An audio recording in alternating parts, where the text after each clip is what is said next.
Bismillahirrahmanirrahim. Alhamdulillahirrabbilalamin. Wassalatu wassalamu ala asyrafil anbiya'i wal mursalin wa ala alihi wa sahbihi ajmain. Terima kasih saudara pengurus majelis yang saya kasihi, sahabat saya Dato' Haji Syaman selaku Ketua Penerangan Pusat, ayahanda saya Ketua Bahagian Uncle Muhammad Ayyid, saya panggil Uncle Muhammad Ayyid, saya punya pakcik ini. Sahabat saya Babi Justin selaku ahli Dewan Undangan Negeri Seri Tanjung, rakan-rakan pimpinan lain, tak perlulah saya sebut satu persatu, ramai 10 menit baru habis nih, sudah disebut juga tadi kan, rakan-rakan pimpinan lain, dan yang paling penting para perwakilan ketua-ketua cawangan.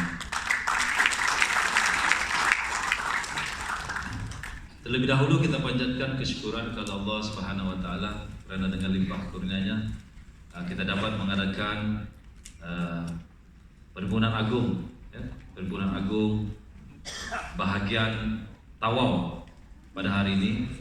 Kami telah pun mengadakannya minggu lepas pada 26 hari bulan.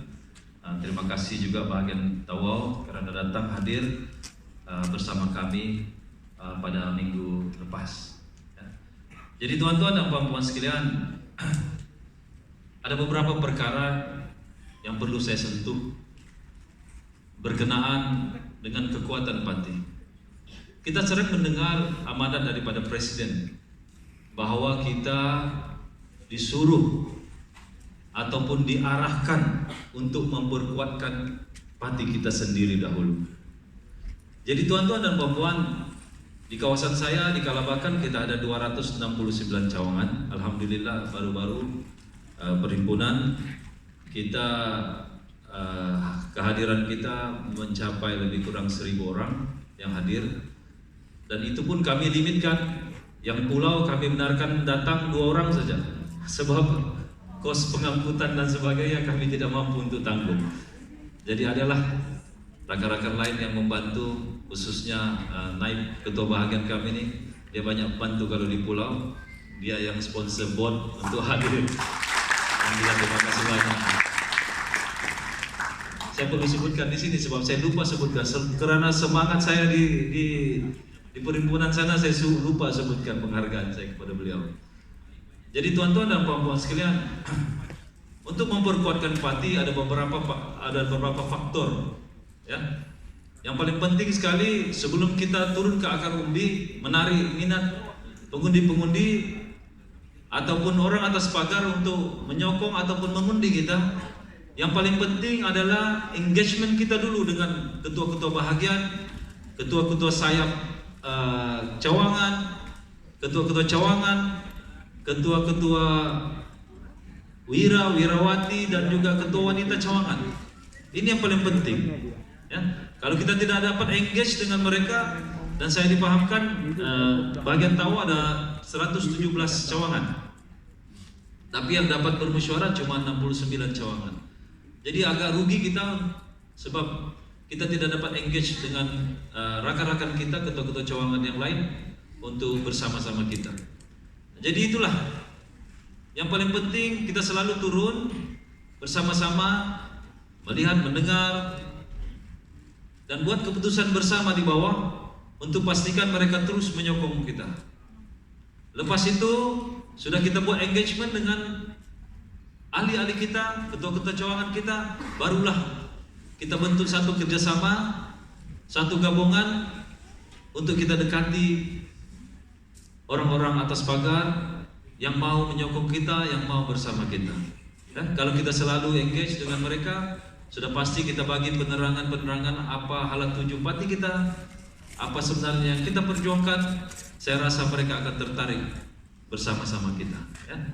Terutamanya anak-anak muda. Jadi tugas ini berat kepada wira dan wirawati. Sebab sekarang ini pengundi muda begitu ramai, melebihi pengundi yang lebih tua. Saya bukan muda lagi, saya tua aja, sudah 50 sudah. Saya sama Dato' Aziz satu umur. Mau masuk warga emas sudah, tahun depan warga emas sudah kami, 50. Jadi inilah, kami perlukan sosok-sosok pemimpin muda yang akan menggantikan kami kelak. Dan ini Dato' Aziz, bekas saya punya mentor, dia ketua Wira, dan dialah yang melatih saya dulu untuk menjadi ketua Wira. Dan hari ini dialah guru saya. Saya rasa Dato' Aziz tidak akan menyesal juga guru saya sampai hari ini. Sebab saya tetap bersama perjuangan warisan sampai hari ini. Daripada pembangkang berapa tahun, sampai kerajaan berapa tahun, sampailah pembangkang lagi 3 tahun. Saya tetap bersama dengan warisan. Kesetiaanku tidak boleh dijual beli. Betul kan tidak? Betul. Sebab apa saya setia? Sebab saya tahu apa yang diperjuangkan oleh presiden kita. Saya bersama beliau di Kementerian Keuangan. Saya tahu setiap hari Rabu kami bermesyuarat pos kabinet.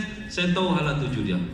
Yang berhormat presiden kita tidak pernah membuat keputusan yang terburu-buru, tidak pernah membuat keputusan untuk kepentingan pribadi dia. Apapun yang keputusan yang buat untuk kepentingan rakyat dan negeri Sabah, dia mesyuaratkan dalam pos kabinet. Saya berada di sana, saya saksi. Dan tidak ada 1 inci tanah pun presiden ambil. Tidak ada pun dia kasih 1 inci tanah kepada kroni dia. Tapi lihat dia ada sekarang sembunyi-sembunyi bagi kepada syarikat kroni. Ya. Untuk makluman, Ketua Menteri ini memang besar power dia. Kalau di bawah 600 hektar dia boleh luluskan, ya. Tapi kalau di atas 600 hektar dia kena bawa ke kabinet. Jadi kenapa dipecah 4 belambangan itu? Sebab di bawah bidang kuasa dia, di bawah 600. Jadi inilah tuan-tuan dan puan-puan, saya melihat presiden kita tidak pernah berbuat demikian. Bahkan kayu balak pun tidak pernah dikasih kroni dia. Saya ingat lagi Dato' Jamalul Kiram diarahkan untuk menyelenggara kayu-kayu balak itu atas Yayasan Sabah, bukan diberikan kepada kroni-kroni. Kita tidak pernah lihat waktu zaman presiden jadi ketua menteri, ramai anak-anak ataupun ramai tanah-tanah adat dihalau. Hari ini kita tengok berapa banyak video keluar. Ini bukan kita keluarkan, bukan kita yang pembangkang ini keluarkan, tetapi ini mereka sendiri, NGO sendiri yang bergerak.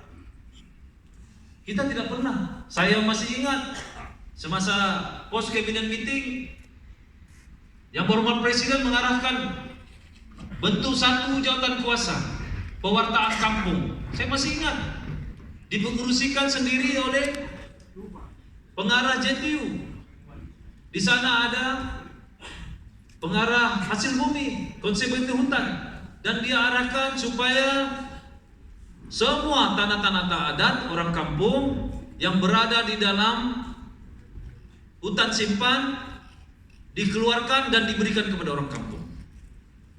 Begitu juga tanah-tanah GLC, macam sawit Kinabalu. Di mana-mana saja kadang-kadang ada sedikit mungkin 10-20 ekar yang orang-orang lama sudah tinggal di sana, tetapi termasuk dalam tanah GLC. Saya masih ingat diarahkan supaya GLC keluarkan ini daripada grant mereka dan berikan kepada orang kampung. Sebab itulah sampai hari ini saya masih setia kepada presiden, sebab saya tahu apa yang dia buat, apa yang dia lakukan tiada bersandarkan kepentingan pribadi ataupun kepentingan individu. Semuanya berpaksikan kepada kepentingan rakyat. Tuan-tuan dan puan-puan sekalian, mungkin ada juga mengikuti perbahasan saya baru-baru ini di Dewan Undangan Negeri. Ada tengok. Kalau kita tengok berapa banyak salah laku yang mereka buat. Kalau berkaitan dengan Lombok Emas itu, saya dapat semua dokumen mengatakan bahwa Lombok ini sudah tamat tempo 31 Oktober. Sebenarnya dia tamat tempo pada Agustus lagi, tetapi dibeli kelonggaran oleh Jabatan Mineral dan Geosains sampai 31 Oktober. Pada 31 Oktober mereka Jabatan Mineral dan Geosains tidak akan keluarkan lagi lesen dan diarahkan berhenti sebab tidak menepati EIA. Ya. Jadi itulah tuan-tuan dan puan-puan. Saya tahu mungkin orang Balung di sana pun tahu. Ya, ada orang Balung sini. Ada orang yang boleh SS Sungai Kelumpang. Selalu banjir sekarang, betul kah tidak? Banjir lumpur, betul kah? Dulu sungai itu cukup jernih, betul. Hari ini, sebab itulah Jabatan Perlindungan Alam Sekitar tidak meluluskan. Ya, selepas mereka patuh dengan apa arahan-arahan, barulah mereka akan luluskan. Tapi sehingga hari ini tiada kelulusan diberikan oleh Perlindungan Alam Sekitar. Dan atas dasar itu Jabatan Mineral dan Geosains juga tidak memberikan lesen skim perlombongan kepada mereka. Kita bukan against ini perlombongan, kita mau ini perlombongan, tetapi perlulah mengikut peraturan, betul kan tidak? Kalau rakyat hari ini buat salah, hari ini juga masuk lokal, hari ini juga mungkin didakwa di mahkamah, betul kan tidak? Mereka katakan mau membelanja 144 juta katanya untuk kelestarian alam sekitar. Tetapi nampaknya kelestarian alam sekitar tidak dapat kita capai. Karena apa? Karena kerajaan sendiri yang tidak mematuhi arahan-arahan ataupun peraturan-peraturan yang telah ditetapkan sendiri oleh kerajaan. Jadi tuan-tuan dan puan-puan, saya tidak mau cakap banyak ini. Dato' Aziz mungkin banyak lagi dia punya saya pun tidak expect saya disuruh berucap. Tapi insyaAllah mudah-mudahan bahagian Tawau akan terus kuat. Bahagian Tawau akan terus bekerjasama di bawah pimpinan Ketua Bahagian dan juga ahli jawatan kuasa serta sayap-sayap. InsyaAllah mudah-mudahan pilihan raya akan datang. Kita jangkakan tidak lama lagi. Kita dengar ura-ura selepas hari raya tahun depan.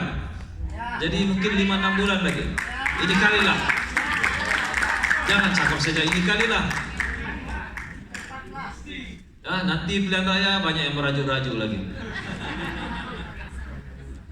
Kita mesti bulatkan tekad kita. Kali ini pilihan raya akan datang. Kita memastikan kita ambil kerajaan negeri balik semula. Yakin gak kita? Yakin gak? Yakin kalau begini confirm lah nih. Tiga kerusi warisan di Tawau insyaAllah.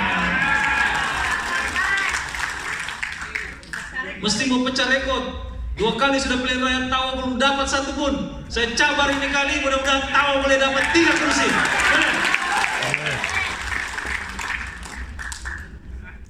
Jadi boleh sudah dihitung. Boleh nih insyaAllah. Tapi apa yang paling penting kerjasama, oke? Kalau ada masalah selesaikan baik-baik. Kita tahu bukan semua kita bersependapat, pasti ada berbeza-beza pendapat. Tetapi perbezaan itu perlu kita rangkum bersama untuk mencari satu solusi yang lebih baik untuk kepentingan parti kita. Boleh? Kalau boleh sekian. Wabillahi taufiq wa hidayah. Wassalamualaikum warahmatullahi wabarakatuh.